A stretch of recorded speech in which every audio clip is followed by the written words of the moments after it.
Hello everyone, आज जो BPSC के द्वारा एग्ज़ाम लिया गया है 5 मार्च को, ये था एमवीआई का एग्ज़ाम था और उसका हम लोगों के पास सेट सी उपलब्ध हुआ है। सेट सी का जनरल स्टडीज़ का सेट सी का है, ये जनरल स्टडी का पेपर है जिसका सॉल्यूशन हम लोग विथ डिस्क्रिप्शन आपको यहाँ बताएंगे। तो देखते जाओ। पहला जो क्वेश्चन है, क्वेश्चन हम लोग हिंदी में लेते हैं। तो पहला जो क्वेश्चन दिया गया था कि भारतीय नागरिकों के मौलिक अधिकार शामिल किए गए हैं, तो ये शामिल किए गए हैं संविधान के भाग 3 में। जैसा कि आप जानते हो, भाग 2 में नागरिकता है, भाग 3 में मौलिक अधिकार है, भाग 4 में नीति निषेधक तत्व है और 7वां अनुच्छेद में जो है वो है आपका डिस्ट्रीब्यूशन ऑफ पावर। फिर पूछा गया संवैधानिक उपचारों के अधिकार का उल्लेख कहाँ किया गया, तो ये उल्लेख किया गया है अनुच्छेद 32 में। फिर क्वेश्चन आया है किस संशोधन के द्वारा मौलिक कर्तव्यों को संविधान में सम्मिलित किया गया था, तो वो सम्मिलित किया गया है 44वां संशोधन 1978 में जो हुआ था उसके द्वारा। उसके बाद चौथा क्वेश्चन जो है उसमें पूछा गया राष्ट्रपति के द्वारा राज्यसभा में कितने सदस्यों को मनोनीत किया जाता है, तो वो किया जाता है कुल 12 सदस्यों को। फिर पूछा गया है कि निम्नलिखित में संघीय शासन की एक प्रमुख व्यवस्था, संघीय शासन मतलब फेडरल गवर्नमेंट का क्या व्यवस्था होता है, तो फेडरल गवर्नमेंट का सबसे बड़ा खूबी होता है वो होता है डिस्ट्रीब्यूशन ऑफ पावर। तो पावर का डिस्ट्रीब्यूशन होगा केंद्र और राज्यों के बीच में, और केंद्र और राज्य अपनी शक्तियां कहां से प्राप्त करेंगे, संविधान से प्राप्त करेंगे, कॉन्स्टिट्यूशन ऑफ इंडिया से प्राप्त करती है। दैट इज, इसका आंसर हो जाएगा डी। छठा क्वेश्चन है मौलिक अधिकारों में संपत्ति के अधिकार को समाप्त किया गया था कब, ये किया गया था आपको 44वां संशोधन के द्वारा 1978 में ही। फिर नेक्स्ट क्वेश्चन पे आते हैं, क्वेश्चन नंबर 7। एकात्मक शासन व्यवस्था यानी यूनिटरी जो आपका व्यवस्था है उसमें कौन सा लक्षण सही नहीं है, तो इसका जो आंसर हो जाएगा वो हो जाएगा केंद्र द्वारा इकाइयों को समाप्त किया जा सकता है। उसके बाद है उच्चतम न्यायालय के न्यायाधीश अपने पद का कार्यकाल समाप्त होने से पहले अगर इस्तीफा देना चाहते हैं तो किसको इस्तीफा सौंपेंगे, वो सौंपेंगे राष्ट्रपति को। भारत में एक नया राज्य बनाया जा सकता है, जो राज्य बनाने का जो नियम है उसमें है साधारण बहुमत से, संसद बना सकती है साधारण बहुमत से।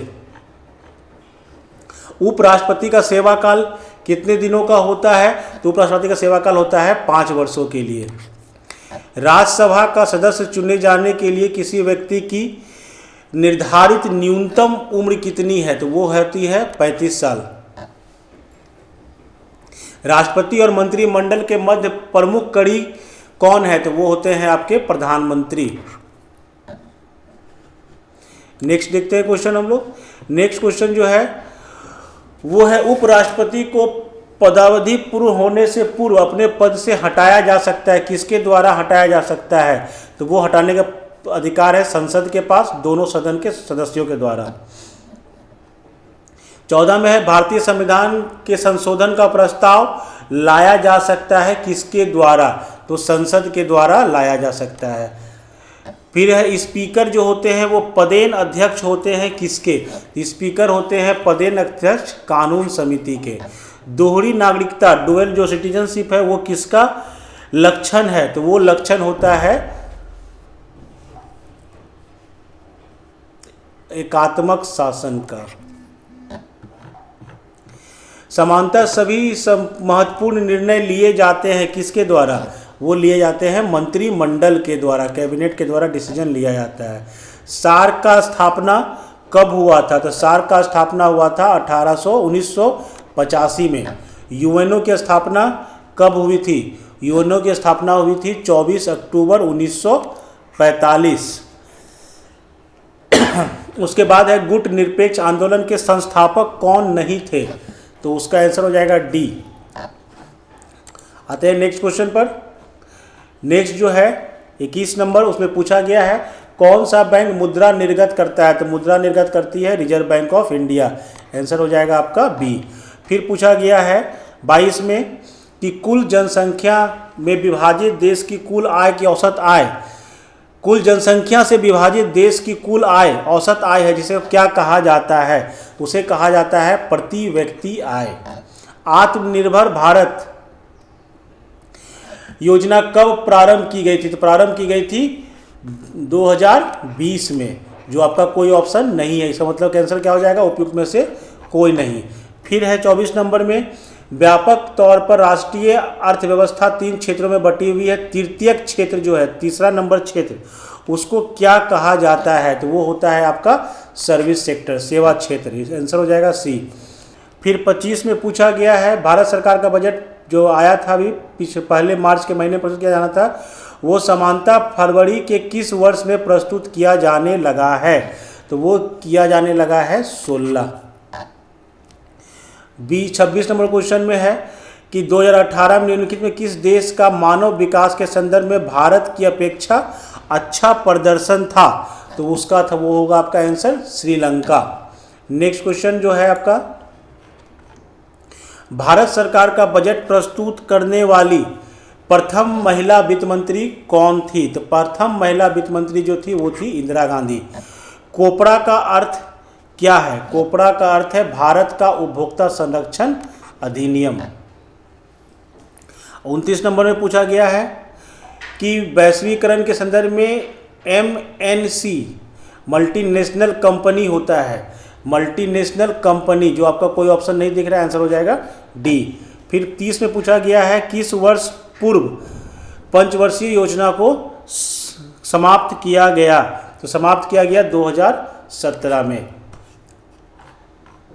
फिर 31 में पूछा गया है एक सिलेंडर के गुरुत्वाकर्षण के केंद्र की स्थिति जो है वो क्या होगी, तो आंसर आपका हो जाएगा सिलेंडर की धुरी के मध्य बिंदु पर, आंसर हो जाएगा आपका बी। 32 पूछा है एक कंडक्टर का प्रतिरोध सीधे समानुपाती होता है, तो R प्रोपोर्शनल टू L होता है लंबाई की, आंसर हो जाएगा ए।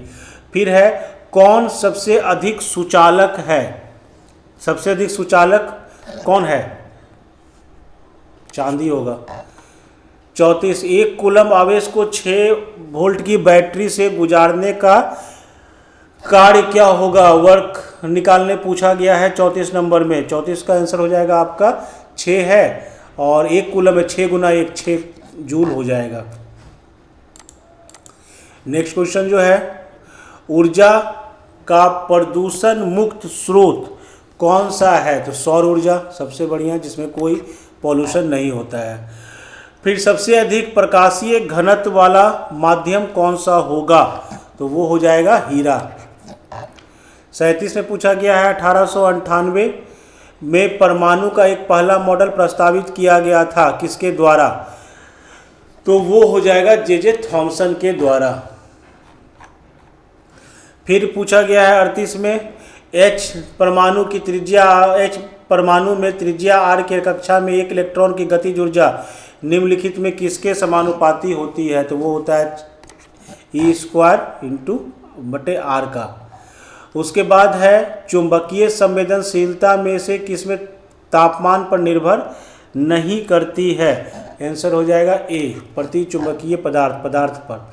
मानव आँख किसी वस्तु की छवि निम्नलिखित में कहाँ पर बनती है, तो वो बनती है आपके रेटिना पर। नेक्स्ट क्वेश्चन देखते हैं हम लोग, HCl में रासायनिक आबंध की प्रकृति क्या होगी, तो वो होगी सहसंयोजी। उसके बाद क्लोरोफॉर्म के निर्माण में प्रयोग की जाने वाली गैस कौन सी है, क्लोरोफॉर्म को बनाने के लिए कौन सी गैस का प्रयोग किया जाता है, वो है मीथेन। फिर है 43 नंबर, वल्नीकरण की प्रक्रिया में प्राकृतिक रबर को निम्नलिखित में किसके साथ गर्म किया जाता है, वो किया जाता है गर्म सल्फर के साथ। 44 नंबर में है कपूर को निम्नलिखित में से किसके द्वारा शुद्ध किया जाता है, तो कपूर को शुद्ध किया जाता है आसवन विधि के द्वारा। एस्पिरिन का रासायनिक नाम क्या है, एस्पिरिन जो दवाई है उसका रासायनिक नाम क्या है, उसका रासायनिक नाम हो जाएगा एसिटल सैलिसिलिक अम्ल। वह तत्व जो धातु और अधातु दोनों के जैसा व्यवहार करता है वो कौन सा धातु है, तो वो है आपका बोरॉन। नेक्स्ट क्वेश्चन देखते हैं हम लोग, ग्लोबल वार्मिंग के लिए कौन सी गैस जिम्मेदार है, ग्लोबल वार्मिंग के लिए कौन सी गैस जिम्मेदार है? जिम्मेदार तो सभी गैसें होंगी, बस CO2 सबसे ज़्यादा होगा। नेल पॉलिश छुड़ाने के लिए मुख्य रूप से किसका प्रयोग किया जाता है? तो वो प्रयोग किया जाता है एसीटोन का। किक सिल्वर का एक और नाम क्या है? किक सिल्वर का एक और नाम पारा है। फिर बुलेट प्रूफ जैकेट बनाने के लिए किसका इस्तेमाल हम लोग करते हैं? वो करते हैं हम लोग केवलर का। केप्स चक्र में मुख्य उत्पादक कौन है? तो वो हो जाएगा आपका DATP। यदि वायुमंडलीय दबाव, 52 नंबर क्वेश्चन में, वायुमंडलीय दबाव अगर कम हो जाता है तो वाष्पोत्सर्जन की जो दर होगी वो क्या होगी? वो आपकी बढ़ जाएगी। नेक्स्ट है हेप्लाइट पौधे प्राप्त किए जा सकते हैं कहाँ से? आंसर हो जाएगा आपका D। 54 में पूछा गया है विभिन्न प्रकार के पौधों के क्रॉस परागण से बनने वाले पौधे को हम लोग क्या कहते हैं? उसको कहते हैं संकर पौधा। श्वसन जड़ों वाले पौधे को क्या कहते हैं? 55 नंबर क्वेश्चन में पूछा गया है, उसे कहा जाता है मैंग्रोव। 56 पूछा गया है इजाडाइट्रैक्टा इंडिका का सामान्य नाम क्या है? उसका सामान्य नाम, उसको नीम को कहा जाता है। आंसर हो जाएगा आपका A। निम्नलिखित में कौन सा एक सत्य फल नहीं है? 57 नंबर पूछा गया है, आंसर हो जाएगा B सेब। फिर 58 पूछा गया है मिट्टी में नाइट्रोजन का स्थिरीकरण निम्नलिखित में किसके द्वारा किया जाता है? तो वो किया जाता है जीवाणु के द्वारा। प्रकाश संश्लेषण की दर सबसे अधिक होगी कौन से प्रकाश में? तो प्रकाश संश्लेषण की दर सबसे अधिक किस में होगी? तो वो हो जाएगी आपके लाल प्रकाश में। क्लोरोफिल में पाए जाने वाली धातु कौन सी है? वो होती है मैग्नीशियम B। फिर मैथ का क्वेश्चन है 61 का जो आंसर है वो होगा B। 62 जो क्वेश्चन है उसका जो आंसर होगा वो हो जाएगा D। 63 का जो आंसर है वो हो जाएगा C। 64 का आंसर जो होगा वो होगा B। 65 का आंसर होगा B। 66 का आंसर होगा D। 67 का आंसर होगा D।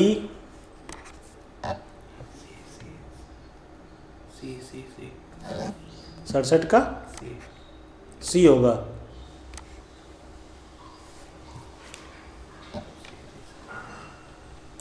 नेक्स्ट जो है क्वेश्चन 68 का हो जाएगा आंसर आपका D। 69 का आंसर A। 70 का D।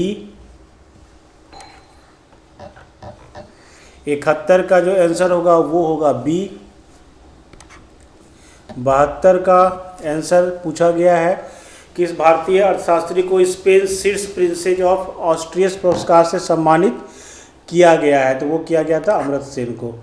73 में पूछा गया है उसका आंसर हो जाएगा B। 74 का आंसर हो जाएगा A। 75 का आंसर 75 में पूछा गया है डोगरी भाषा कहाँ बोली जाती है? तो बोली जाती है जम्मू कश्मीर और लद्दाख में। 76 में पूछा गया मैथिली भाषा के बारे में क्या सही नहीं है? तो 76 का जो आंसर होगा वो हो जाएगा 1 और 2 दोनों में से कोई सही, दोनों सही है।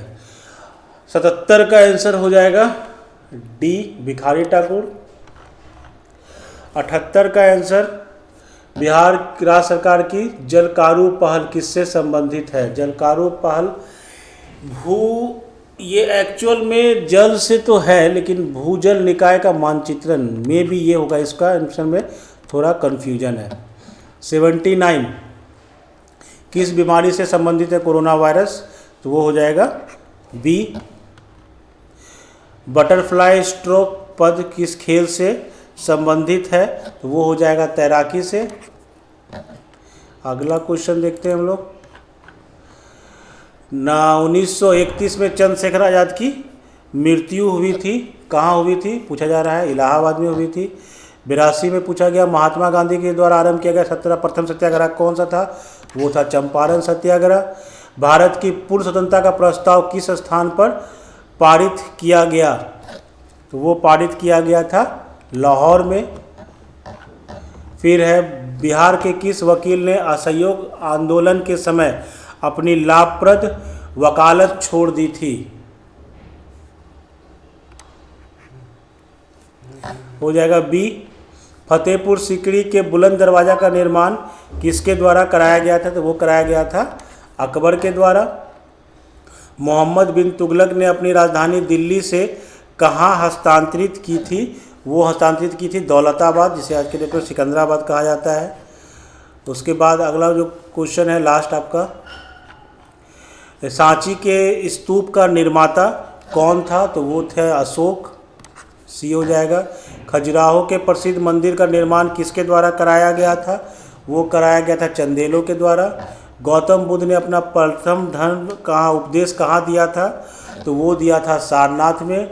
भारत छोड़ो आंदोलन का प्रस्ताव कहाँ पारित हुआ था, तो वो पारित हुआ था बॉम्बे में। फिर बोल रहा है कौन सही सुमेलित नहीं है, जो नहीं सुमेलित है वो ये है, पहला आपका है ए नंबर। फिर है कौन सा कथन सही नहीं है, तो इसका जो आंसर हो जाएगा वो हो जाएगा डी। 93 नंबर में पूछा गया है कौन सही सुमेलित नहीं है, आपका आंसर हो जाएगा ए।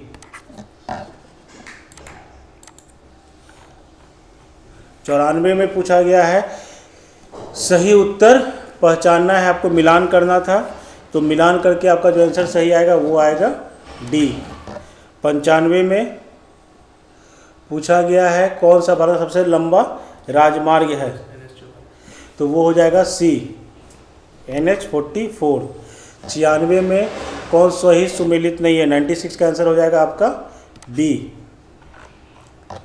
97 का जो आंसर होगा वो होगा यूरेनियम, सी। 97 का डी होगा। 98 में पूछा गया है किस ग्रीनविच का कहाँ है, तो ये हो जाएगा आपका, तो ये बी हो जाएगा। 99 का जो है सही सुमेलित नहीं है, वो हो जाएगा आपका डी, और 100 का जो आंसर होगा वो होगा आपका बी।